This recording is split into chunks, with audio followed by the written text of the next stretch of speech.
అంటే లౌకికాగ్ని అగ్గిపుల్ల గీసి అగ్నిహోత్రంతో యజ్ఞం చేయకూడదు. మీరు రేపు చూస్తారు, పట్టాభిషేకం నాడు ఆరని మంథనం చేస్తారు, చేసి అగ్నిహోత్రాన్ని పుట్టిస్తారు. ఒక కొయ్యలోకి వేరొక కొయ్య ముక్కని ఉంచి అత్యంత వేగంగా రాపాడిస్తారు. రాపాడిస్తే అందులోంచి రవ్వలు వస్తాయి.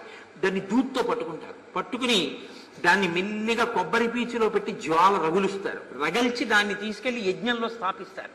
స్థాపించి ఆ యాగాగ్నిలోకి హవిస్సులిస్తారు. యజ్ఞంలో అగ్ని జ్వాల పైకి లేస్తుండగా అందులోకి ఆజ్యధార ఎక్కువ పోశారనుకోండి, ఒక్కసారి జ్వాల లేస్తాం. అసలు ఆ యజ్ఞం చేయడం, ఆ హోమం చేయడం ఒక అందమైన ప్రక్రియ. ఎలా పడితే అలా చేయకూడదు. అసలు పొగ వస్తుండగా కానీ అందులోకి అదే పనిగా హవిస్సు వేసేస్తే నేత్రములు ఉండవు ఉత్తర జన్మల్లో. అలా వేయకూడదు. జ్వాల ఉండాలి. జ్వాల ఉంటేనే వెయ్యాలి.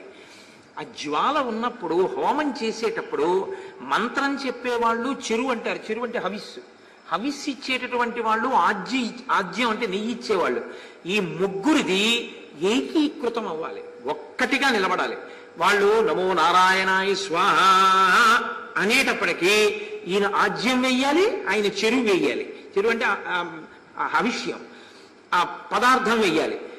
ఏకకాలంలో స్వాహాకారము ఇది కూడా పడిపోవాలి. మీరు చాలా చోట్ల మనం చూస్తూ ఉంటాం, ఆయన స్వాహ అని చెప్పేస్తుంటాడు. ఏదో నమో నారాయణాయ స్వాహ, కుబేరాయ స్వాహ, ఇంద్రాయ స్వాహ, ఓ దేవతల పేర్లు చెప్తారు.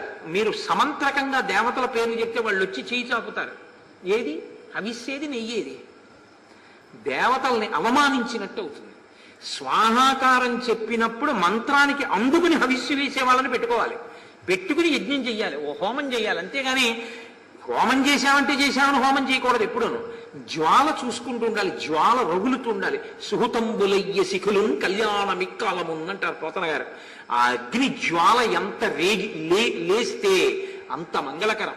అగ్ని జ్వాల ఒక్కసారి పైకి లేచి కిందకి దిగిందనుకోండి అమంగళకరం. ఏదో అశుభం వస్తోంది అని నిమిత్తం. మీకు నేను బాలకాండలో చెప్పాను దీని గురించి. రాక్షసులు వచ్చే ముందు అగ్నిహోత్రం ఒక్కసారి పైకి లేచి జ్వాల దిగుతుంది. శ్రీరామాయణంలో చెప్పని విషయాలు ఏమి ఉండవు. శ్రీరామాయణంలో సమస్తము చెప్తారు.